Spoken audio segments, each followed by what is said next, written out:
Hello दोस्तों, कैसे आप सभी लोग? आशा करता हूँ अच्छे होंगे। धर्म स्टडी आई प्लस पर आपका स्वागत है। अगर चैनल को लाइक सब्सक्राइब नहीं किया, प्लीज लाइक सब्सक्राइब कर दो, दोस्तों को शेयर कर दीजिए।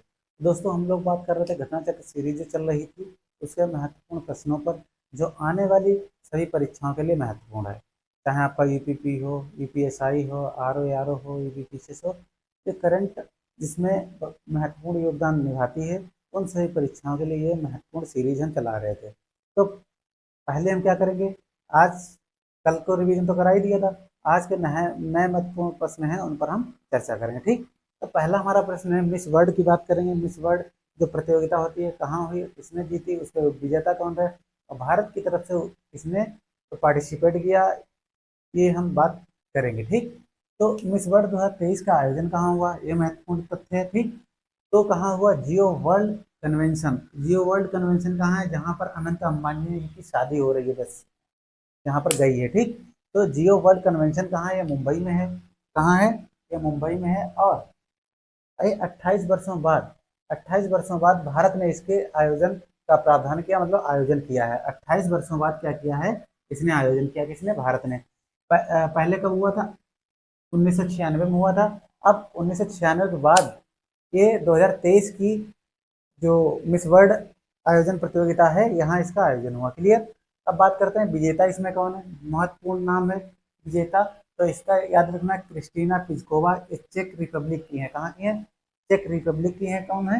Christina Piskova. अब इसकी उपविजेता कौन है? उपविजेता महत्वपूर्ण है, यास्मीना जैतून, लेबनान की है। यास्मीना जैतून कहाँ की है? लेबनान की है। लेबनान की राजधानी बेरूत है। क्लियर? अब बात करते हैं विजेता उपविजेता कहाँ हुई। ठीक, किस नंबर की, ये भी याद रखना। 71 नंबर की। किस नंबर की? 71 नंबर की। अब बात करते हैं कि भारत की तरफ से किसने प्रतिनिधित्व किया। तो भारत की तरफ से अगर बात करेंगे तो सिनी शेट्टी है। कौन है? सिनी शेट्टी है। कौन है? सिनी शेट्टी। फिर अब तक भारत ने इस प्रतियोगिता को 6 बार जीता है। कितनी बार? 6 बार जीता है मिस वर्ल्ड। मिस वर्ल्ड प्रतियोगिता को कितनी बार भारत ने जीता है? 6 बार। आप 6 के आप नाम याद कर लेंगे, ये आपके लिए होमवर्क रहेगा। फिर अगला बात करते हैं महत्वपूर्ण प्रश्न की, वर्ष 2023 का सरस्वती सम्मान इसे दिया गया। सरस्वती सम्मान हो गया, दादा साहब फाल्के अवार्ड हो गया।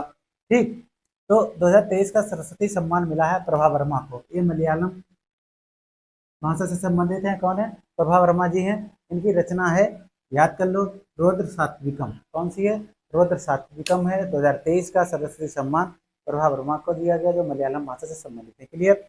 अब बात करते हैं कि खसरा और रूबेला महत्वपूर्ण बीमारियां हैं। ये खसरा और रूबेला ये विषाणु जनित रोग हैं। कैसे हैं? विषाणु जनित रोग हैं। और इन्हें चैंपियन वैश्विक पुरस्कार किस मंत्रालय को दिया गया, याद रखना। तो इसे खसरा एवं रूबेला चैंपियन वैश्विक पुरस्कार दिया गया, तो याद रखना, स्वास्थ्य एवं परिवार कल्याण मंत्रालय। स्वास्थ्य एवं परिवार कल्याण मंत्रालय को यह पुरस्कार दिया गया। यह विषाणु जनित रोग है। फिर अगली बात करते हैं कि 96 नंबर का, 96 नंबर का ऑस्कर अवार्ड 2024 का आयोजन कहाँ हुआ? तो लॉस एंजल्स में हुआ। कहाँ हुआ? लॉस एंजल्स में हुआ। अब इसमें सर्वश्रेष्ठ अभिनेत्री, सर्वश्रेष्ठ फिल्म, सर्वश्रेष्ठ अभिनेता और सर्वश्रेष्ठ निर्देशक, इस पर बात करते हैं। तो सर्वश्रेष्ठ फिल्म की बात करेंगे तो ओपनहाइमर है। देखना, बहुत ही इंटरेस्टिंग मूवी है। सर्वश्रेष्ठ फिल्म ओपनहाइमर हो गई। और सर्वश्रेष्ठ अभिनेत्री कौन है? एमा स्टोन है। याद रखना, सर्वश्रेष्ठ अभिनेत्री कौन है? एमा स्टोन है। सर्वश्रेष्ठ अभिनेता कौन है? Cillian Murphy. तो एमा स्टोन अभिनेत्री, अभिनेता किलियन मर्फी है। बर्फी से याद रखना, मर्फी। और निर्देशक कौन है? Christopher Nolan. ठीक, नोलन हो गया आपका। निर्देशक से याद रखना, ना से निर्देशक, ना से नोलन। अभिनेता हो गया आपका किलियन मर्फी। ठीक, और सर्वश्रेष्ठ अभिनेत्री हो गए एमा स्टोन। क्लियर? 96 नंबर की ये हुई। अब बात करते हैं, एक अगला महत्वपूर्ण पुरस्कार है इरास्मस पुरस्कार 2024। यह पुरस्कार अमिताभ घोष जी को दिया गया, जो बहुत ही फेमस व्यक्ति हैं। इनका जन्म हुआ था कोलकाता में, एक बार पूछा गया था। तो इरास्मस पुरस्कार 2024 अमिताभ घोष को दिया गया। कहाँ? कोलकाता के रहने वाले हैं। और थीम इसकी क्या है? थीम पूछ सकता है, अकल्पनीय की कल्पना। मतलब अकल्पनीय की कल्पना। ठीक, इसकी कल्पना नहीं की जा सकती, उसकी वही अकल्पनीय की कल्पना। ठीक, ये इसकी थीम है। फिर अगला है, द्रौपदी मुर्मू जी ने 2022-23 में मिलाकर संगीत नाटक अकादमी पुरस्कार 91 व्यक्तियों को दिया। किसको दिया? 91 व्यक्तियों को दिया। 2022 प्लस 23 दोनों को मिलाकर संगीत नाटक अकादमी। ठीक, ये संगीत नाटक अकादमी की स्थापना पूछी जाती है। स्थापना इसकी 1953 में हुई थी। कहाँ हुई थी? ये आपका होमवर्क है। तो स्थापना इसकी 1953 में हुई। ठीक, संगीत नाटक अकादमी द्रौपदी मुर्मू जी ने 2022-23 कितने सदस्यों को दिया? 91 लोगों को दिया। ठीक, अब बात करते हैं चमेली देवी जैन पुरस्कार 2024, मोस्ट इंपॉर्टेंट, यह महिला मीडिया कर्मी को दिया जाता है। तो चमेली देवी जैन पुरस्कार 2024 ग्रीष्मा ठाकुर और रितिका चोपड़ा को दिया गया। ठीक, ग्रीष्मा ठाकुर और रितिका चोपड़ा को दिया गया। ये दोनों महिला मीडिया कर्मी हैं। ठीक, ये बता दिया आपको। अब बात करते हैं प्रतिजर पुरस्कार। प्रतिजर पुरस्कार आपको बताया था ये वास्तुकला से संबंधित है और 2024 का प्रतिजर पुरस्कार किसे दिया गया? याद रखना, जापान के व्यक्ति हैं रिकेन यामामोटा। रिकेन यामामोटा को वास्तु पुरस्कार दिया गया वास्तुकला का। और इसमें महत्वपूर्ण प्रश्न है, इसमें राशि कितनी दी जाती है? तो $1,00,000 दिए जाते हैं। कितने? $1,00,000 दिए जाते हैं। अब अगला प्रश्न है, अंडर द नाइट जैस्मिन पुस्तक किसकी है? अंडर द नाइट जैस्मिन पुस्तक किसकी है? मानव खोल की। ये बहुत बार पूछी जा चुकी है। मानव खोल की अंडर द नाइट जैस्मिन पुस्तक है। क्लियर? अब बात करते हैं राष्ट्रीय टीकाकरण दिवस कब मनाया जाता है? तो राष्ट्रीय टीकाकरण दिवस 16 मार्च को मनाया जाता है। और 2024 को जो मनाया गया उसकी थीम क्या है? टीका सभी के लिए काम करता है। टीका सभी के लिए काम करता है। क्लियर? अब अगला है विश्व गैर सरकारी संगठन दिवस कब मनाया जाता है? पहली बार मनाया गया है विश्व गैर सरकारी संगठन दिवस 27 फरवरी को मनाया गया। कब? 27 फरवरी को मनाया गया। इसकी थीम क्या है? इसकी थीम है एक सतत भविष्य का निर्माण। एक सतत भविष्य का निर्माण। और पहली बार ये कब मनाया गया था? 2014 में।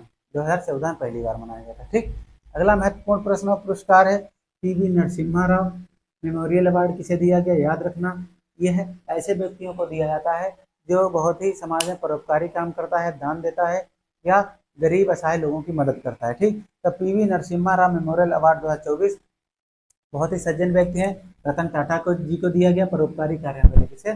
परोपकारी कार्यों के लिए श्री रतन टाटा जी को दिया गया। फिर अगला है संगीत कला निधि पुरस्कार 2024।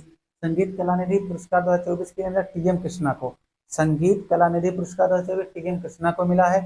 नृत्य कला निधि पुरस्कार किसे दिया गया? डॉक्टर नीना प्रसाद को दिया गया। किसे? डॉक्टर नीना प्रसाद को दिया गया। तो संगीत कला निधि पुरस्कार 2024 टीएम कृष्णा को, नृत्य कला निधि पुरस्कार डॉक्टर नीना प्रसाद को। और अगला एक महत्वपूर्ण है आयुध कारखाना दिवस कब मनाया जाता है? आयुध कारखाना दिवस 18 मार्च को मनाया जाता है। ठीक, कब? 18 मार्च को मनाया जाता है। क्लियर?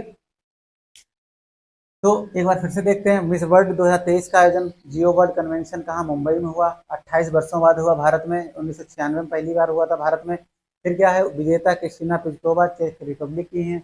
उप विजेता यास्मीना जैतून लेबनान की हैं। भारत का प्रतिनिधित्व किसने किया? सिमी शेट्टी ने किया। अब तक भारत ने 6 बार मिस वर्ल्ड प्रतियोगिता जीती है। वर्ष 2023 का सरस्वती सम्मान प्रभा वर्मा को दिया गया, जो मलयालम भाषा से संबंधित है। इनकी रचना है रुद्र सात्विकम। कौन सी है? रुद्र सात्विकम। अगला है किसे खसरा एवं रूबेला चैंपियन वैश्विक पुरस्कार दिया गया? तो मंत्रालय स्वास्थ्य एवं परिवार कल्याण मंत्रालय को यह पुरस्कार दिया गया। खसरा एवं रूबेला जो विषाणु जनित रोग है। क्लियर? 96वां Oscar award 2024 Los Angeles America में हुआ। सर्वश्रेष्ठ फिल्म ओपेनहाइमर, सर्वश्रेष्ठ अभिनेत्री एमा स्टोन, सर्वश्रेष्ठ अभिनेता किलियन मर्फी, सर्वश्रेष्ठ निदेशक क्रिस्टोफर नोलन। क्लियर? फिर अगला है इरास्मस पुरस्कार 2024 अमिताभ घोष को दिया गया। ये कोलकाता के रहने वाले थे और इसकी थीम क्या थी? अकल्पनीय की कल्पना। अकल्पनीय की कल्पना। द्रौपदी मुर्मू जी ने 2022-23 में मिलाकर 91 व्यक्तियों को संगीत नाटक अकादमी पुरस्कार दिया। और संगीत नाटक अकादमी की स्थापना 1953 में हुई थी, जो बहुत बार पूछी जा चुकी है। चमेली देवी उज्जैन पुरस्कार 2024 या ग्रीष्मा ठाकुर और रितिमा चोपड़ा जो महिला मीडिया कर्मी होते हैं उनको ये पुरस्कार दिया जाता है। फिर प्रतिजर मतलब वास्तुकला का पुरस्कार प्रतिजर पुरस्कार दिया जाता है। इसे रिकोन यामामोटा जापान के व्यक्ति उन्हें दिया जाता है। इसमें राशि दी जाने वाली 1,00,000 करोड़ रुपए है। अंडर द नाइट जैस्मिन पुस्तक मानव कोल की है। राष्ट्रीय टीकाकरण दिवस 16 मार्च को मनाया जाता है और थीम है टीका सभी के लिए काम करता है। टीका सभी के लिए काम करता है। विश्व गैर सरकारी संगठन दिवस 27 फरवरी 2024 को मनाया गया। थीम है एक सतत भविष्य का निर्माण। पीवी नरसिम्हा राव का भी मेमोरियल अवार्ड बताया जाए, रतन टाटा जी को परोपकारी कार्यों के लिए दिया गया। फिर संगीत कला निधि पुरस्कार 2024 टीएम कृष्णा जी को दिया गया। नृत्य कला निधि पुरस्कार डॉक्टर नीना प्रसाद को दिया गया। आयुध कारखाना दिवस पहली बार 18 मार्च को मनाया गया। तो ये महत्वपूर्ण प्रश्न जिन पर हमने चर्चा की। अब हम मिलते हैं आपको अगले वीडियो में। जब तक के लिए जय हिंद जय भारत।